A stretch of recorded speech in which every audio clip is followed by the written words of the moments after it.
آلهة لعلهم ينصرون لا يستطيعون نصرهم وهم لهم جند محضرون ولا يحزنك قولهم إنا نعلم ما يسرون وما يعلنون أنا خلقناه من نطفة فإذا هو خصم مبين وضرب لنا مثلا ونسي خلقه قال من يحيي العظام وهي رميم قل يحييها الذي أنشأها أول مرة وهو بكل خلق عليم الذي جعل لكم من الشجر الأخضر نارا فإذا أنتم منه توقدون أوليس الذي خلق السماوات والأرض بقادر على أن يخلق مثلهم بلى وهو الخلاق العليم إنما أمره إذا أراد شيئا أن يقول له كن فيكون وسبحان الذي بيده ملكوت كل شيء وإليه ترجعون سبحان المنفس عن كل مديون سبحان المفرج عن كل محزون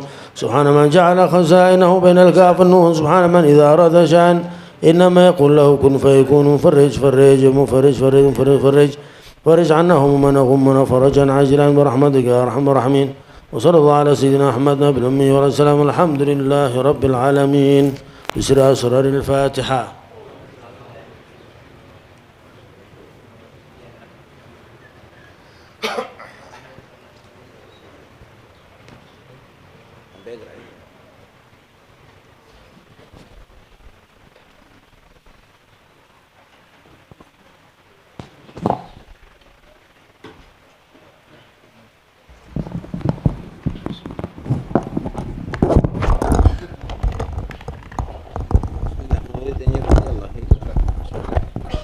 بسم الله الرحمن الرحيم وصلى الله وسلم على سيدنا محمد وعلى اله وصحبه اجمعين الى ان قالوا ومضى الطريقة من بعد الفقيه المقدم في أبنائه على منهجه ومنواله ولكن لكونها طريقة تحقيق وأذواق وأسرار جنحوا إلى الخمول والإسرار فلم يضعوا تأليفا ومضى الطبقة الأولى على ذلك إلى زمن العيدروس توفي سنة 864 وأخيه الشيخ علي توفي سنة 892 فاتسعت الدائرة واحتيج إلى التأليف فظهر من المؤلفات في آداب الطريقة ومعالم السلوك فيها ما يشرح الصدور ويبهج النفوس كالكبريت الأحمر والجزء اللطيف والمعارج والبرقة وغير ذلك. ولمع من أعلام هذه الطريقة رجال تميزوا عن أقرانهم ومن سبقهم بالبراعة والتقدم في العلم والعمل حتى بلغ بعضهم رتب الاجتهاد في الفقه وظهر على آخرين من عجائب الولاية ما ضارع الأكدمين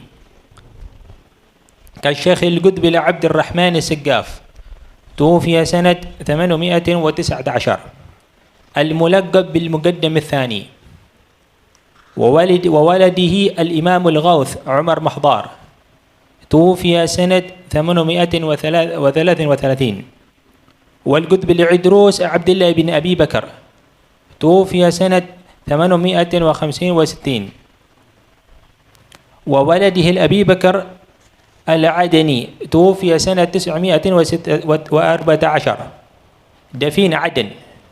والشيخ أبي بكر بن سالم المعروف بفخر الوجود توفي سنة 992 والشيخ الإمام عمر بن عبد الرحمن الأعطاس توفي سنة 1072 وغيرهم من جلة الرجال إلى أن وصلت الطريقة إلى مجدد منارها وناشر أنوارها الإمام شيخ الإسلام قطب الدعوة والإرشاد عبد الله بن علوي الحداد توفي سنة 1132.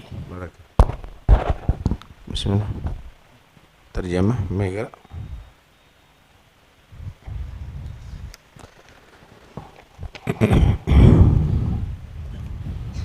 Bismillahirrahmanirrahim. Setelah Al-Faqih Al-Muqaddam, tariqah ini dijalankan oleh anak keturunan beliau sesuai dengan metode dan ajaran yang beliau rintis. Akan tetapi karena tariqah ini adalah tariqah yang mengajarkan tahqiq, penerapan dzauq, rasa dan sir rahasia, maka mereka cenderung bersikap khumul, tidak ingin dikenal dan menutup diri. Mereka tidak membuat karya tulis. Setelah generasi pertama berlalu dalam keadaan seperti ini, tibalah generasi Ali Idrus, wafat pada tahun 865 Hijriah, dan saudara beliau Syekh Ali wafat 892 Hijriah.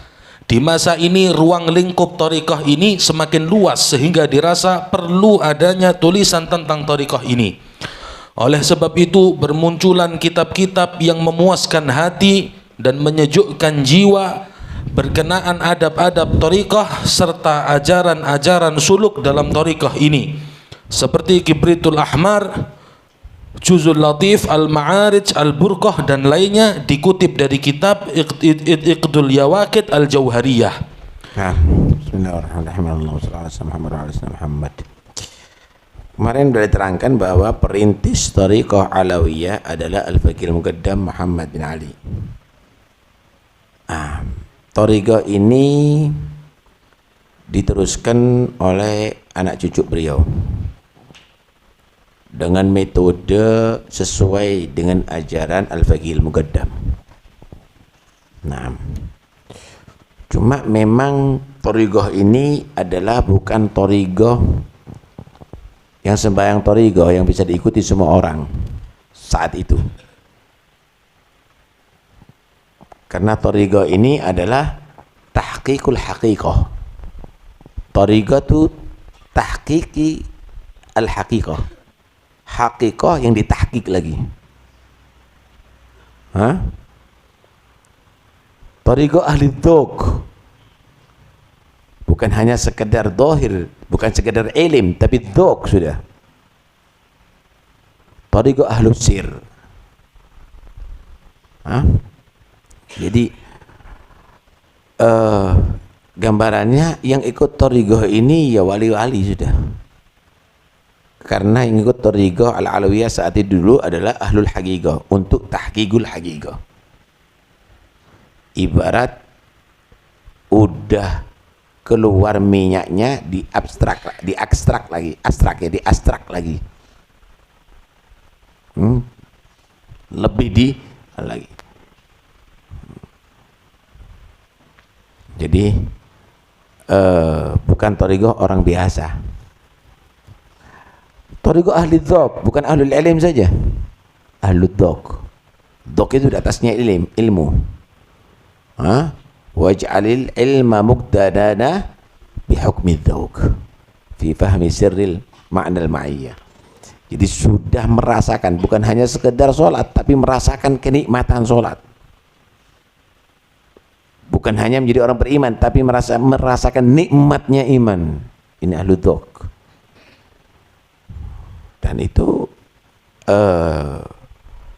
tidak mudah untuk mencapai ke sana. Kemudian thariqah ahlus sir. Sir ini ya inti dari segalanya. Tak kasih gambaran. Di tubuh manusia itu ada yang disebut al-qalb, hati. Ada ar-ruh dan ada as-sir. Ada al-qalb, ada ar-ruh, ada as-sir. Untuk mencapai derajat as-sir atau untuk bisa manusia itu sampai kepada as-sir, dia harus membereskan al-qalb, hati, dia harus membereskan ar-ruh, baru dia akan sampai kepada as-sir. Kasih gambaran. Ada rumah. Di dalam rumah itu ada sangkar.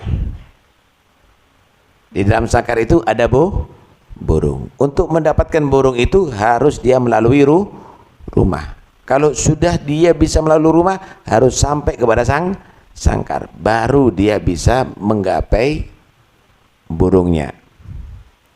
Begitu juga untuk mendapatkan sihir, harus bisa dia membereskan hati, sholahul qalb.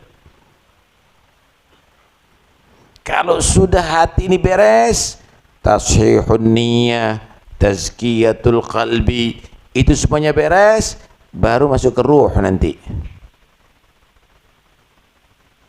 Kalau sudah ruh ini beres, baru kamu akan menjadi ahlus sihir. Enggak mudah jadi ahlus sihir. Enggak mudah jadi ahlus sihir. Lah ini thariqahnya ahlus sihir. Thariqahnya ahlul haqiqah, thariqahnya ahlud dhaq.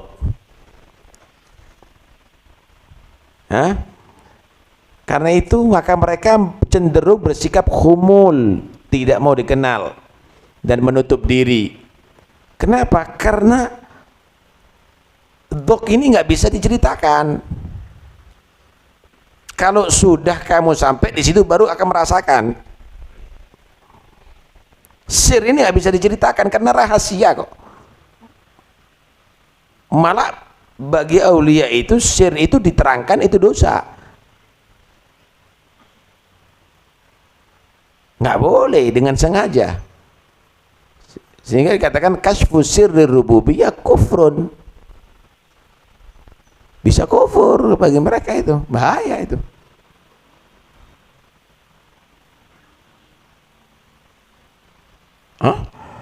Diceritakan ada seorang Inin itu impoten. Dia orang nggak ngerti apa-apa, dan dia impoten. Tanya kepada sahibnya, temannya yang alim, tentang ladzatul jima', kenikmatan berhubungan intim. Rasanya hubungan intim itu gimana? Kenikmatannya bagaimana? Kata si alim ini, kuntu a'rifuka annaka jahilun, walakinnal an a'rifuka annaka jahilun wa ahmaq. Jahil ala jahl. Dulu yang anak kenal kamu ini orang bodoh aja, nggak ngerti.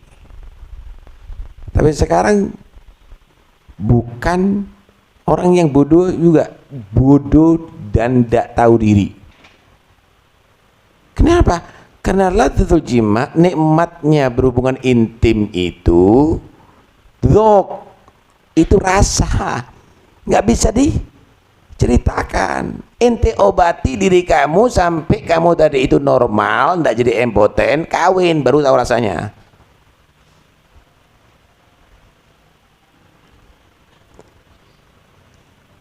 Nggak bisa dirasakan asir, diceritakan itu asir, nggak bisa diceritakan itu ad-dhaq, nggak bisa diceritakan itu haqiqah. Ente jalani yang benar, kamu akan sampai kepada haqiqah.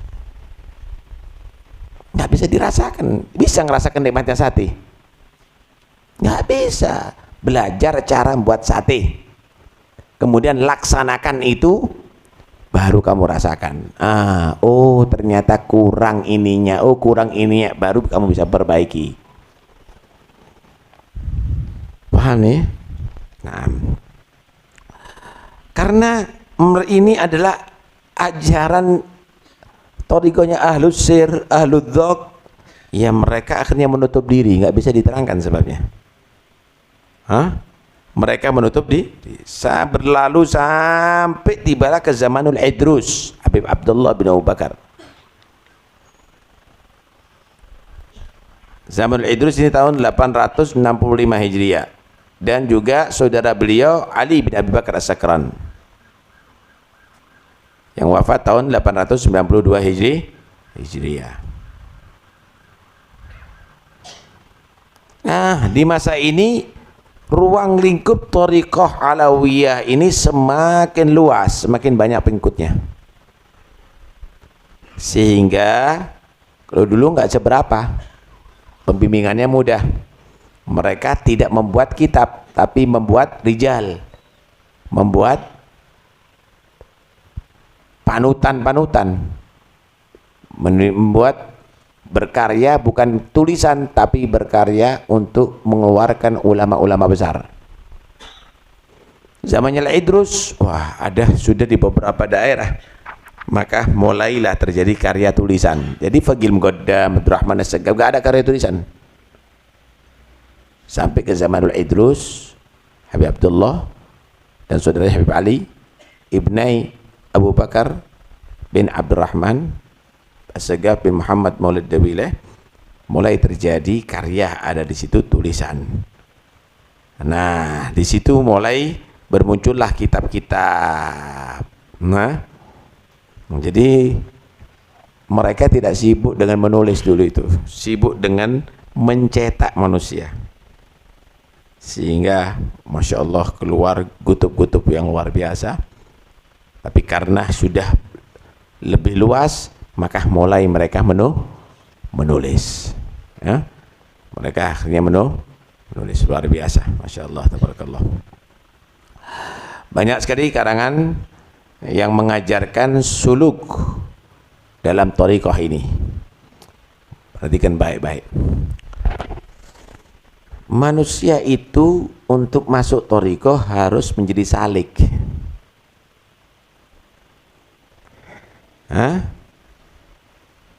Fasluku subula rabbik, harus menjadi salik.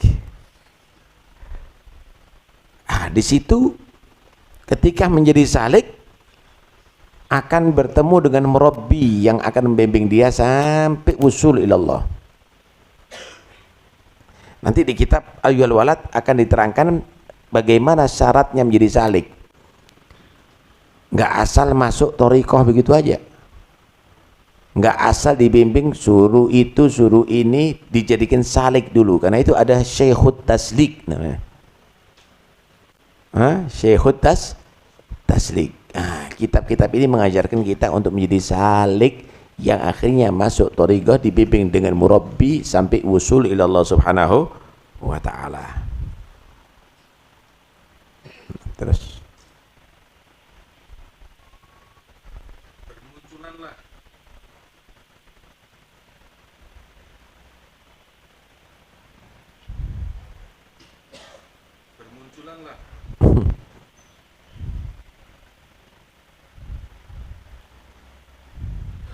bermunculanlah sosok-sosok cemerlang di antara tokoh-tokoh thariqah ini yang memiliki keistimewaan di antara tokoh sezamannya dan pendahulunya dengan kecerdasan dan keunggulan dalam ilmu dan amal.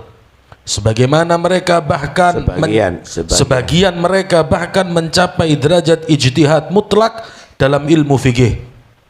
Sedangkan lainnya memunculkan karamah-karamah kewalian ajaib serupa dengan karamah para salaf terdahulu, seperti yang terjadi pada Al-Qutb Abdurrahman As-Saggaf wafat 819 Hijriah yang bergelar Al-Muqaddam Ats-Tsani, putra beliau Al-Imam Al-Ghauth Umar Al-Muhdhar wafat 833 Hijriah. Al-Qutb Al-Idrus Abdullah bin Abu Bakar wafat 865 Hijriah, serta putra beliau Abu Bakar Al-Adani wafat 914 Hijriah yang dimakamkan di kota Aden. Syekh Abu Bakar bin Salim yang bergelar Fakhrul Wujud, kebanggaan semesta, wafat 992 Hijriah. Syekh Imam Umar bin Abdurrahman Al-Attas wafat 1072 Hijriah, serta tokoh-tokoh pembesar lainnya sampai akhir ini, sampai pada sosok pembaharu ajarannya dan penyebar cahayanya, yaitu Imam Syekhul Islam Qutbid Da'wah wal Irsyad Abdullah bin Alawi Al-Haddad wafat 1132 Hijriah. Nah, saudara, kalau kita mau menilai rumah sakit ini rumah sakit baik atau tidak, lihat pasien-pasiennya banyak yang sembuh nggak? Kalau kepingin menilai pondok pesantren atau pendidikan sekolahan apa enggak, lihat lulusannya. Begitu ya. Kalau Anda ingin melihat bagaimana thariqah ini, lihat bagaimana lulusan thariqah itu. Muncul dari thariqah alawiyah kutub-kutub yang luar biasa. Hasilnya mengikuti thariqah alawiyah ini, keluar orang yang mereka ilmunya yang unggul atau karomahnya yang unggul. Bahkan di antara ilmu mereka sudah mencapai derajat mujtahid mutlak. Nah, bisa bergeser ke sebelah kanan atau kiri ya. Itu terlalu penuh sudah di belakang. Jadi jangan sampai nutupi jalan. Bisa. Jadi ijtihad mujtahid itu ada tingkatannya. Ada yang disebut mujtahid mutlak. Ini mujtahid mutlak ini nggak perlu imam lagi karena dia seorang imam yang bisa mengambil istimbat langsung dari Al-Quran dan hadis. Ini namanya mujtahid mutlak. Ini ilmunya harus tinggi. Di antara mereka sudah mujtahid mutlak gitu. Ada yang disebut mujtahid madhab, ada yang disebut mujtahid fatwa. Tingkatannya itu ada. Nah, tingkatannya ada. Ini ke derajat yang tertinggi sudah sampai keilmuannya. Ada yang nampak karomahnya. Karomah itu kejadian yang luar biasa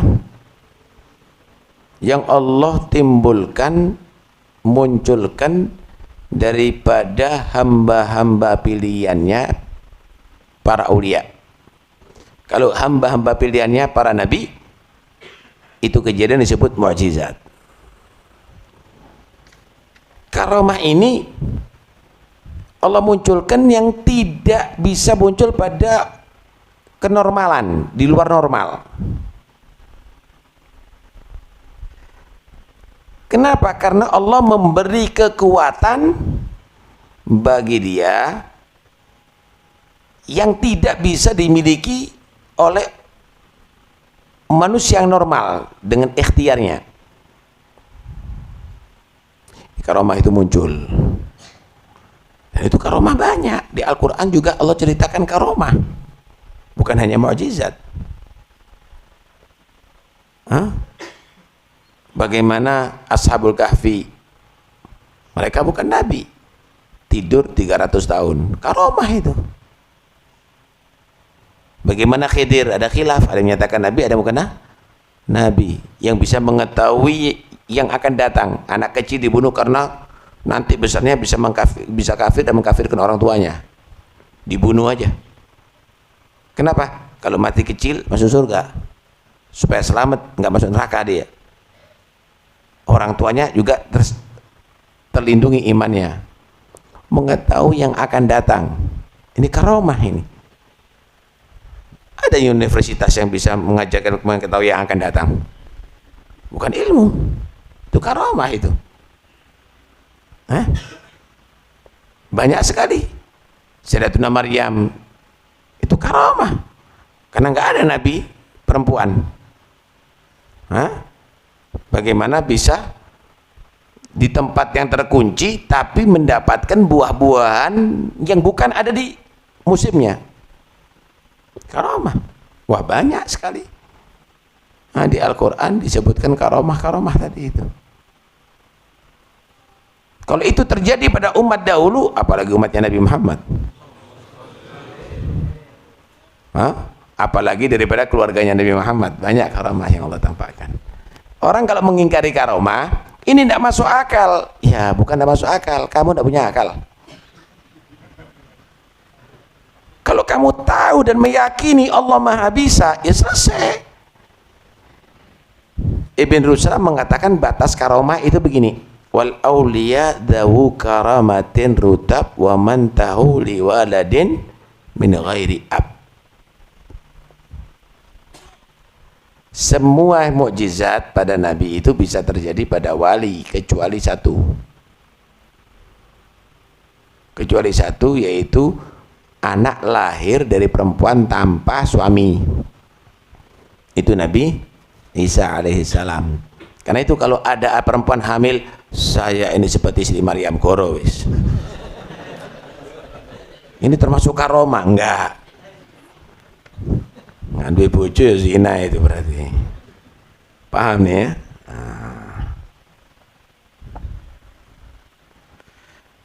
Masya Allah. Terjadi karomah dan ilmu yang luar biasa seperti terjadi pada Habib Abdurrahman As-Saggaf yang disebut Al-Muqaddam Ats-Tsani. Ada Muqaddamil Awal yaitu Muhammad bin Ali, ada Muqaddam Ats-Tsani Abdurrahman bin Muhammad As-Saggaf. Jadi ada istilah itu. Seperti ada Abul Basharil Awal, Nabi Adam. Ada Abul Basharil Tsani, Nabi Nuh. Kenapa Nabi Nuh disebut Abul Basharil Tsani? Karena Nabi Nuh itu yang beriman cuma dikit, 80 orang. Yang lainnya hancur di bumi ini, mati semuanya. Dan yang punya turunan dari 80 orang cuma anaknya Nabi Nuh. Sampai sekarang kita nih. Karena itu kita ini pasti nasabnya kepada Nabi Nuh. Nggak ada kepada yang lainnya. Terputus kepada yang lainnya, hanya kepada Nabi Nuh. Yang punya turunan hanya dari anak-anaknya Nabi Nuh. Karena dikatakan Abul Basharil Tsani, bapaknya manusia yang nomor 2. Yang nomor 1 Nabi Adam alaihi wassalam. Muqaddam al-awwal faqil muqaddam. Ini Syekh Tariqah, Muqaddam al-awwal muqaddam. Ats-tsani adalah Abdurrahman As-Saggaf. Karomahnya luar biasa, ya. Kemudian muncul setelah itu putra-putra beliau. Di antaranya Umar al-Muhdar. Ada Abu Bakar As-Sakran, ada Umar al-Muhdar. Ini Umar al-Muhdar luar biasa. Karomahnya luar biasa, istiqomahnya luar biasa. Punya anak putri namanya Aisyah. Karena itu jangan alergi kalau nama Aisyah. Anaknya Umar al-Muhdar ada Aisyah. Inti yang tahu sejarah, ini nggak tahu sejarah gitu.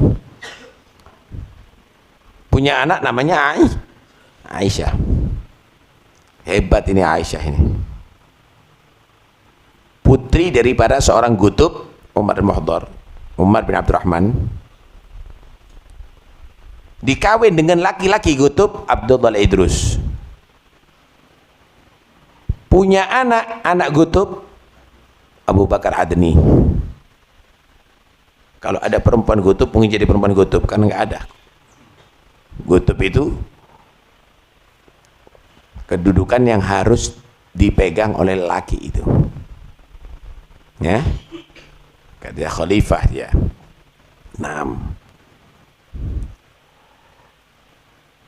Keluar setelah itu Al-Idrus. Al-Idrus itu as-sufil kabir, orang sufi yang sangat besar, yang hebat, luar biasa. Abdullah Al-Idrus ini, di dalam mujahadahnya, dalam menaklukkan nafsu, luar biasa. Yang terkenal daripada Al-Alawiyin untuk mujahadah yang luar biasa itu 2, Al-Idrus dan Syekh Bakar bin Salim. Kalau kita ceritakan panjang. Keluar setelah itu Abu Bakar Al-Adni, putra daripada Abdullah Al-Idrus, yang dididik langsung oleh ayahnya, seorang gutub, akhirnya punya anak gutub. Ketika sudah nampak kecerdasan ini anak, sama ayahnya Abdullah dipanggil, "Nak, kau sekarang keluar ke kota Tarim, coba cari di kota ini makhluk Allah yang lebih hina daripada kamu, yang lebih jelek daripada kamu." Keliling, ketemu dengan orang yang maksiat. Wah, ini lebih hina daripada aku ini. Setelah itu dia berpikir, ya Allah, kalau dia ini tobat, betul-betul tobat, budilat sayyi'atu hasanat, akan diganti nanti dosa-dosanya menjadi dosa, jadi pahala. Belum tentu juga aku matinya husnul khatimah. Astagfirullahaladzim gitu. Sampai ketemu orang yang minta-minta, wah aku yang ngasih, al yadul ulya khairum minal yadi sufla. Tangan yang di atas pemberi itu lebih baik daripada tangan yang di bawah penerima.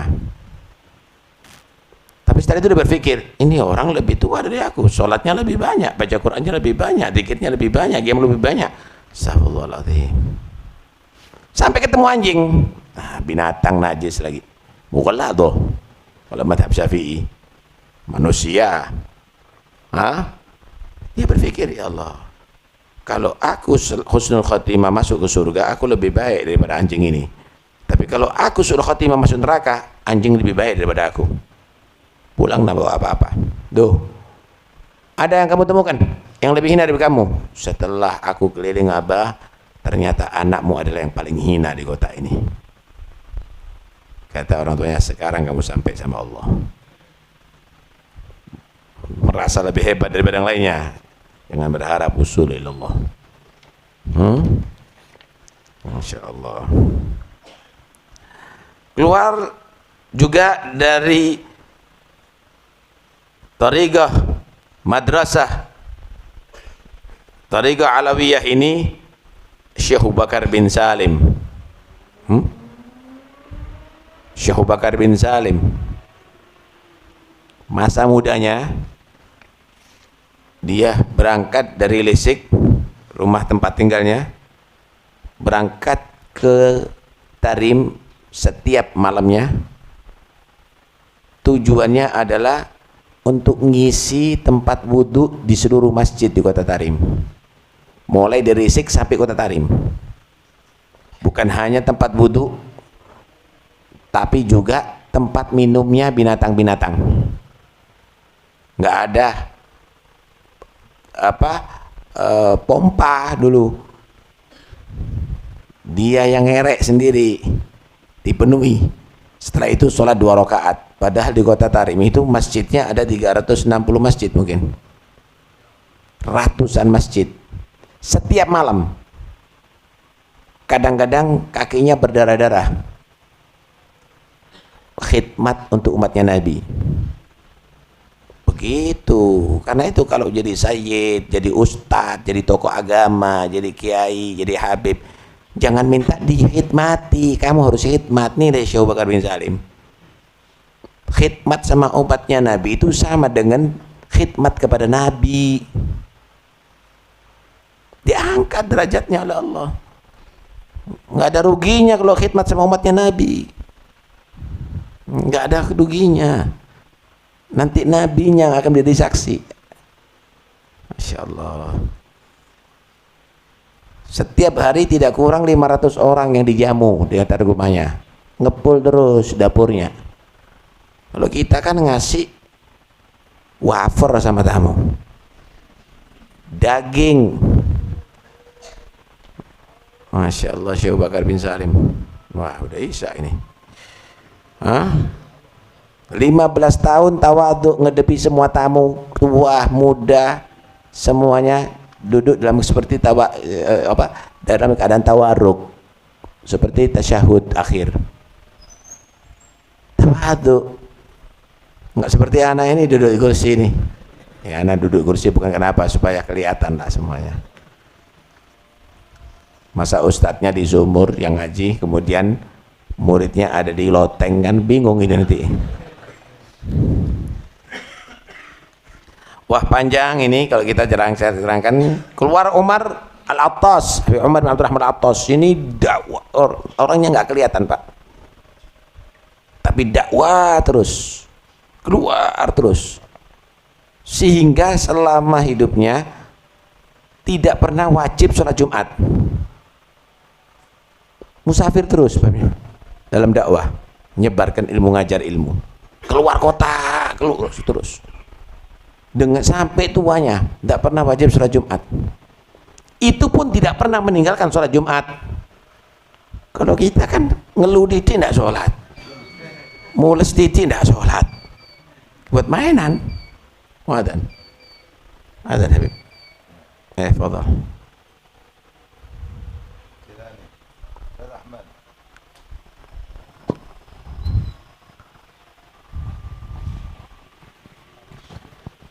Allah hasbi. Subhanallah, alhamdulillah, wa la ilaha illallah akbar, wa la hawla wa la quwwata illa billahil azim. Allahumma salli wa sallim wa barik ala sayyidina maulana Muhammad. Allahumma ya karim. Allahu akbar, Allahu akbar. Na'am, Allahu akbar. Allahu akbar, Allahu akbar. Allahu akbar. Ashhadu an la ilaha illallah. Ashhadu an la ilaha illallah. Ashhadu anna Muhammadar Rasulullah. Ashhadu anna Muhammadar Rasulullah. Ashhadu anna Muhammadar Rasulullah. Hayya 'alas salah. Hayya 'alas salah. Hayya 'alal falah. Hayya 'alal falah. Allahu akbar, Allahu akbar. La ilaha illallah. Alhamdulillah rabbil alamin, wa sallallahu ala sayyidina Muhammad wa atissalam wa syaraf. Allahumma afiyah. Sallallahu ala sayyidina Muhammad. Ini lulusannya nih. Ini pengikut tokoh-tokoh thariqahnya sampai pada zaman Abdul Haddad. Abdul Haddad menilai, waduh, kalau thariqah Alawiyah ini harus ahlul haqiqah, ahlul dok semuanya, ahlul sir semuanya. Kasihan ini, kapan mereka bisa menjadi ahlul haqiqah? Diperingan, ditajdid thariqah Alawiyah sama Abdul Haddad. Yang asalnya thariqatu ahlil haqiqah untuk tahqiqil haqiqah, thariqatu ahlid dok, thariqatu ahli ahli sir, maka Al-Habib Abdullah bin Alwi Al-Haddad menjadikan thariqah ini menjadi thariqatu ahlil yamin. Thariqatu ahli yamin, gimana orang yang salik bisa menjadi ahlil haqiqah, diperingan. Bisa menjadi ahli sir, bisa menjadi ahli dok. Nah, insyaallah akan kita jelaskan pada pertemuan berikutnya. Wallahu a'lam. Bismillah. Migra, tafadhal.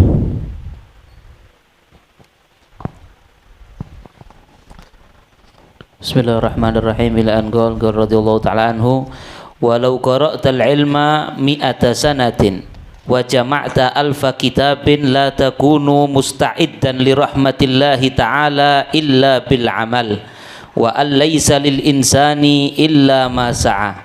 Faman qala inna hadhihi al-ayah mansukhah biqaulihi alaihi salam alaihi salatu wassalam, idza mata ibnu adam inqata'a amaluhu illa min thalath al-hadis, fal mansukhu huwa hadzal qail.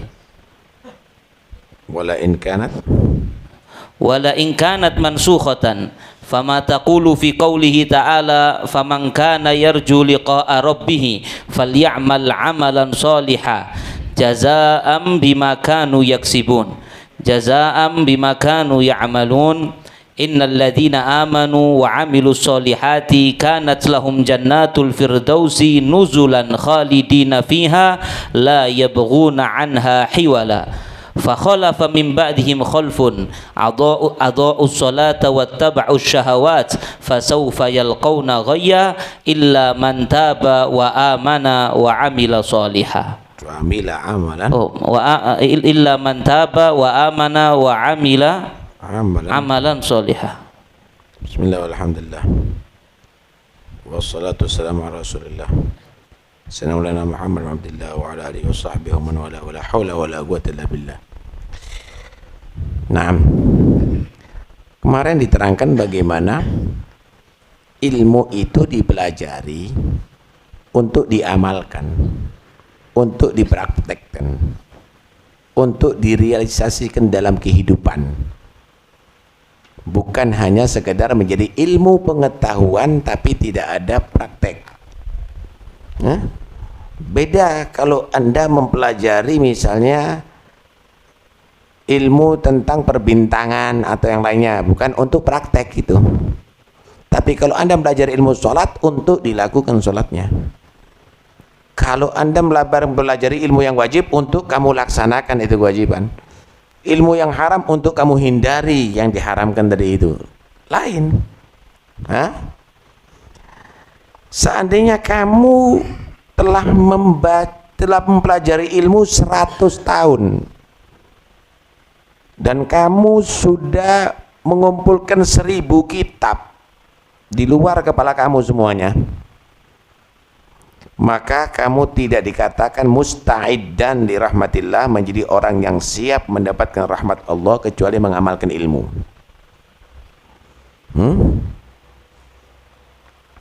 Saudara, rahmat Allah itu pasti diturunkan oleh Allah, saudara. Inna rahmati sabagat ghadabi wa ana arhamur rahimin. Cuma yang bisa menerima yang musta'id, yang siap. Ada orang membagi susu, dia akan membagi susu itu, tapi tentunya akan dikucurkan itu susu kepada orang yang sudah siap untuk menerimanya, wadahnya sudah dipersiapkan. Paham ya? Kalau wajahnya sudah siapkan dalam arti bersih, jernih, nggak bocor, kuat, diisi. Tapi kalau wadahnya nggak disiapkan, bisa berarti wadahnya ditengkurapkan, atau wadahnya bocor semuanya, atau kotor misalnya, nggak mungkin akan dituangkan susu. Ini majelis ya, kita niat i'tikaf. Ini masjid tempat turunnya rahmat Allah. Ini majelis ilmu tempat turunnya rahmat Allah. Saat antara maghrib dan isya, saat-saat tempat turunnya rahmat Allah. Ini rahmat akan diberikan kepada kita. Cuma kita ini harus musta'id, harus siapkan untuk menerima rahmat. Apa? Hati kita. Ala inna lillahi fil ardi aniyah. Allah itu punya wadah-wadah untuk menerima rahmat, ilmu, barakah darinya di bumi ini. Wadah itu harus yang terbaik. Fa khairuha aslabuha wa asfaha wa aragguha. Sebaik-baik wadah itu yang paling bersih, yang paling kuat, yang paling murni, yang paling jernih. Kuat apa? Kuat yakinnya. Itu hati. Hati manusia ini yang akan siap menerima rahmat dan lain-lainnya ini. Wadah untuk menerima rahmat Allah. Yang paling kuat, kuat yakinnya. Yang paling bersih, bersih daripada kotoran hati. Yang paling jernih, jernih daripada sifat-sifat yang tidak baik. Pantas layak. Inti ada di dalam Ka'bah, kalau hati kamu itu tertutup, nggak akan dapat rahmat. Nggak akan dapat rahmat. Karena itu, jadilah orang yang musta'id, yang siap untuk mendapatkan rahmat Allah. Ini majelis ilmu tempat turunnya rahmat, tapi la takunu musta'iddan. Sekalipun kamu baca kitab 1000 kitab, ratusan tahun kamu mencari ilmu, la takunu musta'iddan, kamu tidak mungkin menjadi orang yang siap li rahmatillah, untuk menerima rahmat Allah, illa bil amal, kecuali sudah mengamalkan ilmu. Paham ya? Karena itu dikatakan wa allaisa lil insan illa ma sa'a. Tidaklah ada bagi manusia kecuali apa yang ia sa'a, usaha. Sa'a yas'a sa'yan, tasabbaba yatasabbabu tasabbuban. Ada orang mengatakan ini ayat mansukh dengan dibatasi. Yang manfaat bagi manusia itu kalau mati cuma 3. Kan itu ya. Ayat itu mansukhoh dengan hadits ini yang jadi nasikh. Kata Imam Ghazali, al-ghail mansukh. Yang berpendapat seperti itu yang mansukh. Bukan. Saya mau tanya. Misal ada acara haul.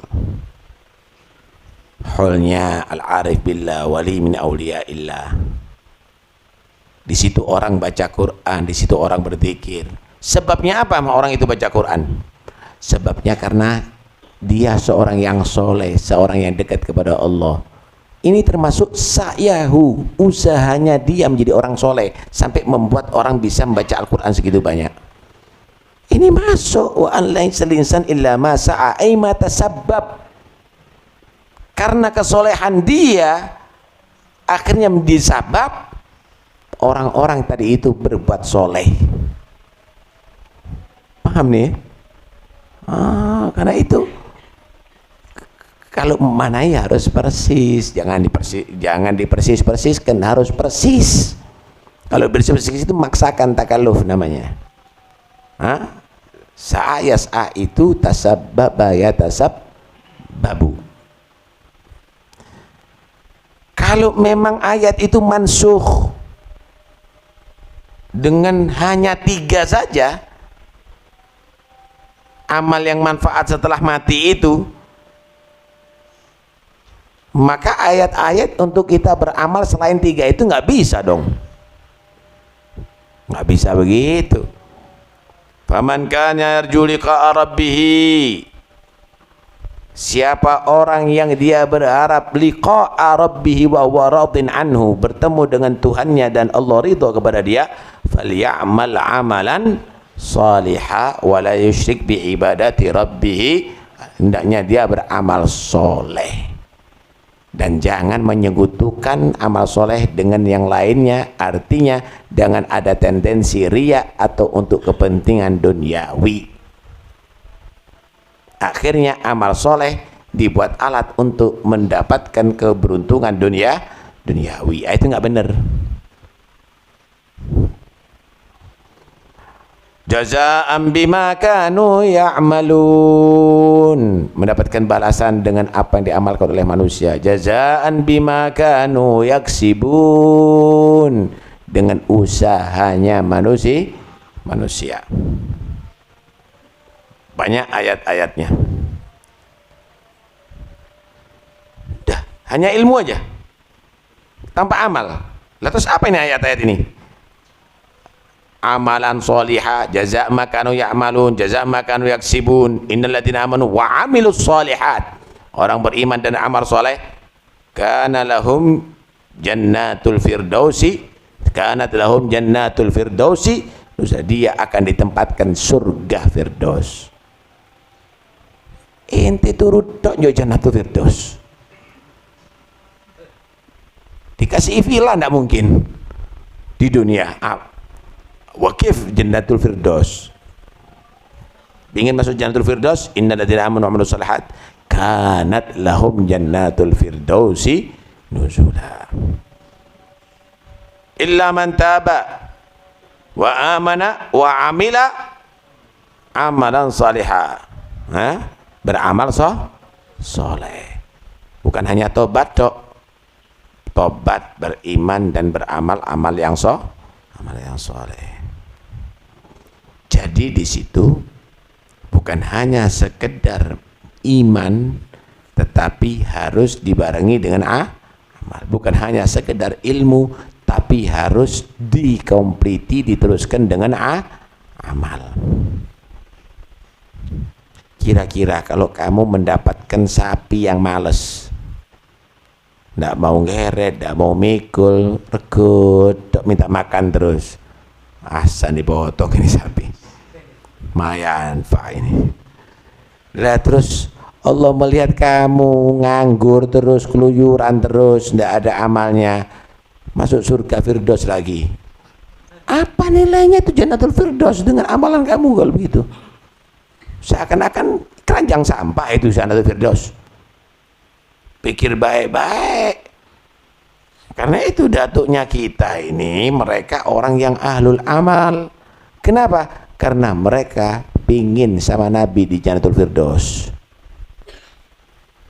Hah? Masya Allah. Dengarkan hadis Nabi SAW. Nabi bersabda, Buniyal Islamu ala khamsin. Islam itu dibangun atas 5. Pertama, menyatakan syahadatu an la ilaha illallah wa anna Muhammadar Rasulullah. Kita paham. Wa iqamus shalah, mendirikan salat. Mendirikan salat termasuk amal apa enggak? Tanpa salat bisa masuk surga. Islamnya mana? Hah? Islam ini ditegakkan untuk amal. Iqamus sholat, bukan ilmu sholat saja, ilmu tentang masalah sholat tapi tidak sholat. Iqamus sholat, menegakkan sholat. Ya tentunya ilmu, kemudian dia sholat. Wa ita'uz zakah, mengeluarkan zakat, bukan ilmunya zakat aja, dikeluarkan itu zakat, ada amal. Wa shaumi Ramadan, bukan hanya ilmunya puasa, juga melaksanakan puasa, amal. Wal haji bagi yang mampu, itu juga amal, bukan ilmunya haji saja. Ngerti ilmunya haji, luar biasa mendetail, tapi tidak haji. Rukun Islam itu pengamalan, bukan hanya sekedar ilmu. Paham ya? Nah, renungkan baik-baik bahwa di sini semuanya menekankan amal. Dan amal itu yang sekiranya menjadi sebab orang beramal setelah kamu. Paham nih? Tak ulangi lagi. Amalnya kamu itu jadikan menjadi sebab setelahnya kamu itu orang itu mengamalkan terus setelah kamu.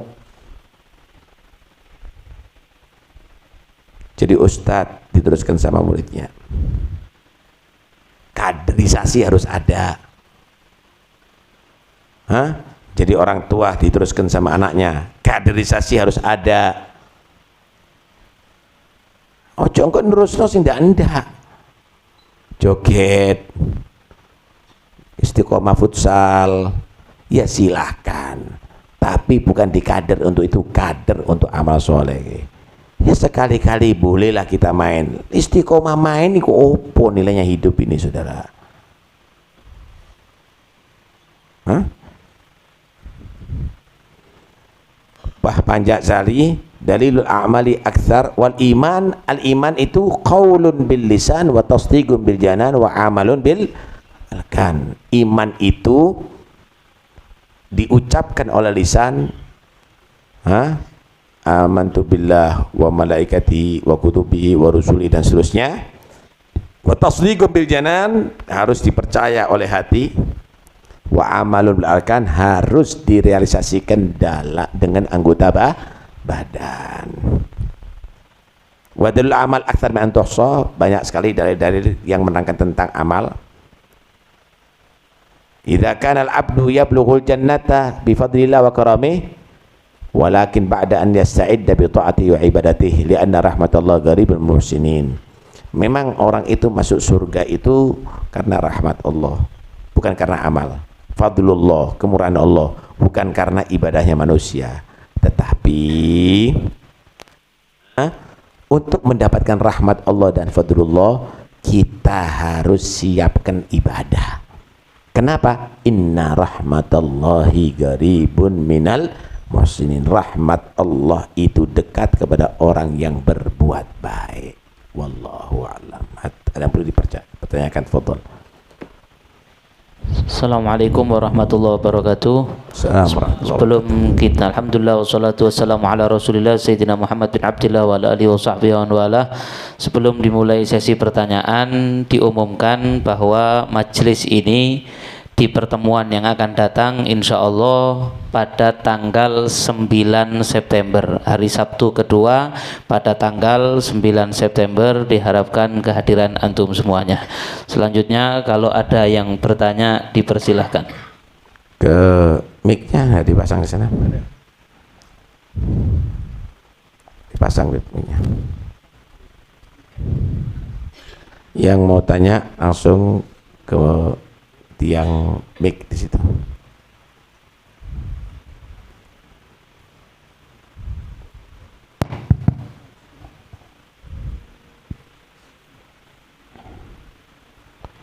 La ilaha illallah Muhammad Rasulullah.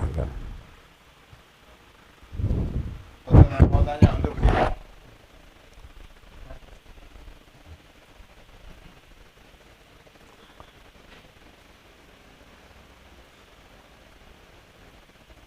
Assalamualaikum warahmatullahi wabarakatuh.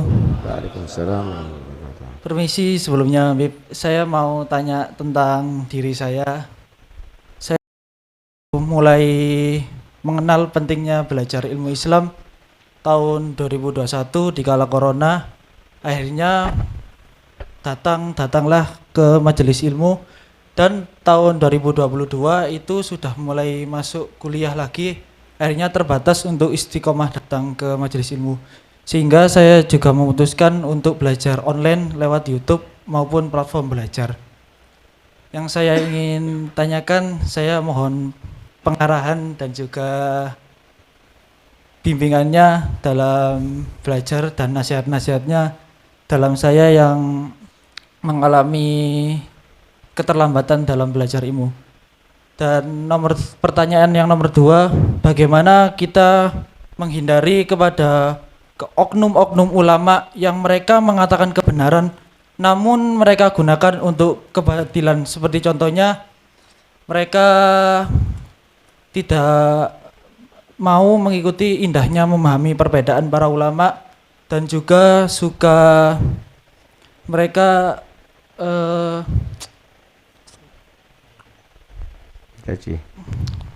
mencaci, menyalahkan. Dan juga contohnya mereka suka menimbulkan perpecahan antar umat yang membatasi akhir-akhir ini, yakni habaib, ustadz dan kiai, mereka berpecah belahkan, sehingga kalau kata sekarang kita secara tidak sadar didoktrin dengan perkataan-perkataan mereka yang baik-baik tersebut, yang justru aslinya mereka mengatakan untuk suatu kebatilan. Terima kasih. Mohon maaf atas kata-kata saya yang kurang berkenan di hati para hadirin dan juga para habaib. Sekian, wassalamualaikum warahmatullahi wabarakatuh. Assalamualaikum. Kata terlambat. Ya, nggak ada kata terlambat. Wah, saya terlambat mencari ilmu. Anda memulai, bukan terlambat.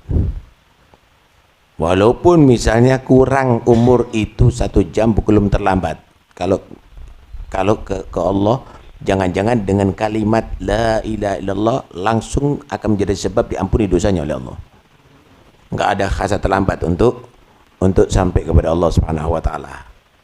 Karena itu bersyukur kepada Allah Subhanahu wa taala untuk jadikan manusia sadar pentingnya untuk ilmu agama. Cuma jadikan ilmu itu untuk melahirkan amal, melahirkan bersihnya hati dan seterusnya. Karena itu silakan Anda belajar, tapi cari guru yang benar. Jangan nanti akhirnya dapat guru yang memecah belah tadi itu. Ya, jangan nanti guru yang akhirnya tidak menghargai perbedaan pendapat ulama. Karena itu cari guru. Karena ilmu ini, inna hadzal ilma dinun fanzuru amman ta'khuduna dinakum. Sesungguhnya ilmu ini agamanya kamu. Agamanya kah? Kamu. Karena itu ambillah ilmu dari orang yang benar, dari orang yang bagus, sanad keilmuannya jelas gitu, nggak ngarang-ngarang. Lo kan ada itu. Ambillah hikmah walaupun daripada mulut anjing atau mulut babi. Hikmahnya boleh, tapi ilmunya jangan. Kalau babi jangan diambil dagingnya atau yang lainnya. Oh, diteliti ternyata di babi ada penyakit ini. Oh, karena itu Islam melarang. Itu hikmah. Untuk memperkuat keyakinannya. Tapi kalau sudah babi itu najis, jangan diambil apa-apa. Anjing juga begitu. Paham ya? Kalau sudah kelihatan ini orang memecah belah, ini orang akhlaknya tidak benar, ini orang nyalakan orang-orang baik, ini orang begini, jangan diambil. Ambil hikmahnya aja. Oh begini, berarti kalau saya jadi alim nggak boleh begini. Nggak begini orang yang punya ilmu. Ngomongannya. Nggak begini orang rasional. Nggak gini orang profesional. Begitu. Paham ya? Nah, Anda silakan mengambil hikmah, jadi jangan mengambil ilmu, karena nanti akhirnya akan merubah daripada pikiran kamu, aliran kamu, akidah kamu, dan akhirnya menjadi satu kesesatan. Paham nih? Untuk orang yang membicarakan orang lain, kita kan tadi belajar Thariqah Alawiyah ini yang lahir gutub-gutub wali-wali. Jadi orang itu kalau berbicara, yang dinilai siapa yang berbicara, apa pembicaraannya, siapa yang dibicarakan. Paham ya? Contoh nih, contoh. Saya mengkritik Imam Bukhari. Siapa yang bicara? Siapa yang dibicarakan? Apa pembicaraannya ini? Paham nih ya? Ada orang mengkritik Ibn Hajar, Janadi atau yang lainnya. Siapa yang berbicara? Siapa yang dibicarakan? Apa pembicaraannya? Anda bisa menilai itu. Orang jual obat misalnya kepingin laku obatnya ngeritik profesor. Siapa yang berbicara? Siapa yang dibicarakan? Apa pembicaraannya? Selesai, Anda bisa tahu itu. Anda bisa tahu itu loh. Anda akan bisa mengukur orang tadi itu dari pembicaraannya. Nilai orang itu, nilai ilmu orang itu, dan dibandingkan dengan nilai orang yang dibicarakan dan ilmu orang yang dibicarakan. Selesai. Selesai kok. Jadi sebenarnya kamu bisa ambil hikmah aja. Kalau melihat kejadian begini, kata Habib Abdullah Haddad, ini luar biasa, ini filsafat luar biasa ini. Wa idal hawadithu adlamat wa tagaddarat faskun wa iyyaka taharruka wal hadar. Kalau sudah keruh dan gelap, jangan bergerak kamu, diam. Jangan bergerak, hati-hati, jangan bergerak. Semakin keruh nanti, dan kamu akan celaka. Kalau gelap, gak ada cahaya, jangan kemana-mana, duduk aja, selamat kau. Jangan jalan, nanti kebentur, nanti masuk ke sumur atau yang lainnya. Kalau sudah angin mengembuskan debu kemana-mana, tutup mata kamu. Jangan kamu buka, nanti kamu masuk debu itu ke mata kamu. Semakin menutupi pandangan kamu. Kalau cincin kamu itu jatuh ada di kolam yang keruh, jangan kamu sabar dulu biar turun itu sampai hilang kekurangannya, kamu akan bisa mendapatkan cincin kamu yang jatuh. Begitulah juga kalau banyak yang ngomong, banyak itu dan ini, aduh diem aja, tak lagi kelihatan kok. Kita reaktif itu dan ini, tambah nggak kelihatan, salahnya nggak kelihatan, kebodohannya nggak kelihatan. Sekarang udah mulai kelihatan. Kenapa? Lah kita harus pakai filsafat.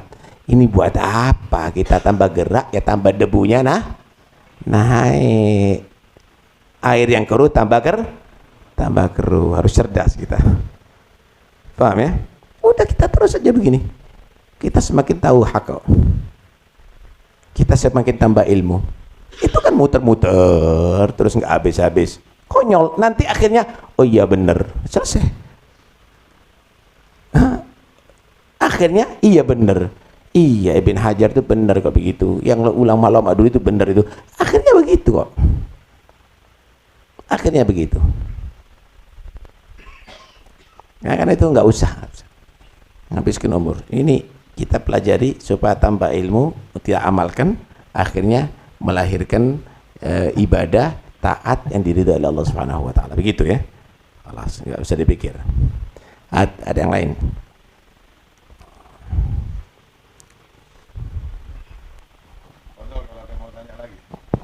Silahkan untuk penanya berikutnya. Kalau memang ada, kalau nggak dipaksa, ya, kalau ada yang sudah jam 7:04 ini. Cukup ya? Cukup. Ini berarti sudah memang agak lama sih. La ilaha illallah al-mawjud fi kulli zaman.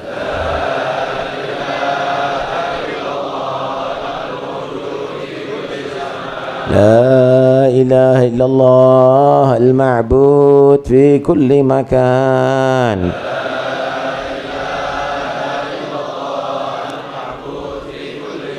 لا إله إلا الله المذكور بكل لسان.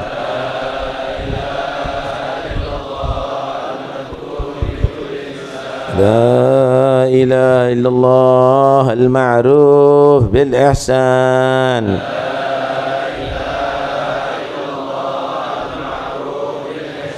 لا إله إلا الله كل يوم هو في شان.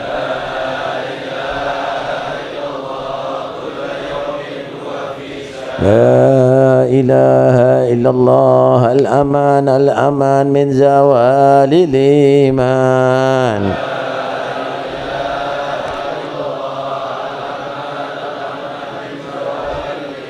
ومن فتنة الشيطان. يا قديم الإحسان كم لك علينا من إحسان. إحسانك القديم يا حنان يا منان. يا رحيم يا رحمن. يا غفور يا غفار. اغفر لنا وارحمنا وأنت خير الراحمين. وصلى الله على سيدنا محمد وآله وصحبه وسلم. الحمد لله رب العالمين. اللهم اهدنا فيمن هديت، وعافنا فيمن عافيت، وتولنا فيمن توليت، وبارك لنا فيما أعطيت، وقنا شر ما قضيت، فإنك تقضي ولا يقضى عليك، فإنه لا يذل من ولا يعز من عاديت، تبارك فلك الحمد على ما قضيت. نستغفرك ونتوب إليك. وصلى الله على سيدنا محمد النبي الأمي وعلى آله وصحبه وسلم. الحمد لله رب العالمين. يا ربنا اعترفنا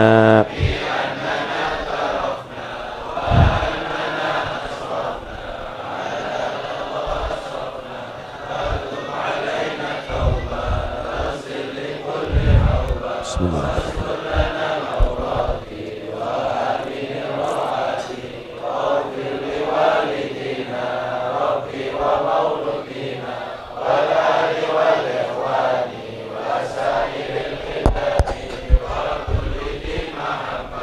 أو جيرة أو صحبة. أمين ربي اسمع فضلا يا رب، لا باكتساب منا بالمصطفى الرسول كل سولي عليه عد الحب وآله وصحبه عدد طش السحب. سبحان ربك رب العزة عما يصفون وسلام المرسلين والحمد لله رب العالمين. بسر الفاتحة.